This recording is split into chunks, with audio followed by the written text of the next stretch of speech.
17 வருஷமாக நான் நாகர்கோயிலில் பிறந்து வளர்ந்து இந்த தண்ணியில் வந்து 17 வருஷம் 7 அடி கிடங்கு. இந்த கிடங்குல வந்து நாங்கள் குளிப்போம். தேங்காய் தண்ணி போல் இருக்கும். இந்த கோயிலுக்கு போய் பாயசம் வைக்க, பொங்கல் வைக்க, சாமிக்கு அர்ச்சனை பண்ணப்பட்ட கிடங்கு இது. இந்த கிடங்கு தண்ணியை நாங்கள் வந்து குளிப்போம். கோரிட்டு போய் பொங்கிதும் ஐயா. இப்போ 17 வருஷமாக குப்பையை கொட்டி ஒரே சாக்கடை எல்லாம் போட்டு எங்களுக்கு கை நாட முடியல. அதில் நாற்றம் நிற்க முடியல ஐயா. தீயை கொளிச்சு விட்டுட்டு போயிடறாவா. பிள்ளைகளெல்லாம் ராத்திரி கலந்து பச்சை பிள்ளைகளை கொண்டுட்டு நாங்கள் எங்கே ஓடுவோம்? 12 மணிக்கு தீ வச்சா எங்கே போக முடியும் கரெக்ட் ஐயா? ஓட சாட வழி இல்லை.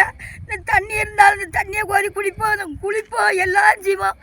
இப்போ இந்த கிடங்க நேரத்தை போய் எங்களுக்கு எவ்வளோ கஷ்டமாக இருக்குது. எங்கள் இடத்த வந்து நீங்கள் கண்டிப்பாக பார்க்க வரணும் ஐயா கலெக்டர் ஐயா.